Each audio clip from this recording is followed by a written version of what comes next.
புதிய தலைமையை தமிழகம் எதிர்நோக்கி காத்து கொண்டிருக்கிறது.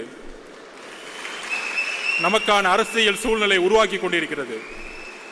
இவங்க செட் பண்ண நெரேட்டிவ், நமக்கு எதிரான பொய் பிரச்சாரங்கள், இவங்க சொல்லக்கூடிய கால்குலேஷன்ஸ், உங்களுக்கு 20% தான் இருக்கும், 30% இருக்கும். இந்த உடவியல் எல்லாம் தூக்கி எறிந்து எப்படி 77இல் ஒரு மாற்றங்கள் 48% 24% மக்களால் தூக்கி எறியப்பட்டார்களோ அதே போல வரக்கூடிய தேர்தல் 2026 தமிழக வெற்றி கழகம் மிக பெற அளவில் மக்கள் பேராதுடன் ஆட்சி அமைத்து தலைவர் அவர்கள் முதலமைச்சராகவும்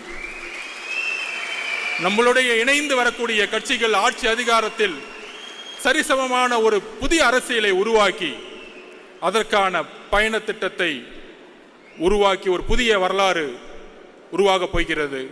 அந்த வரலாற்று நிகழ்வில் நாம்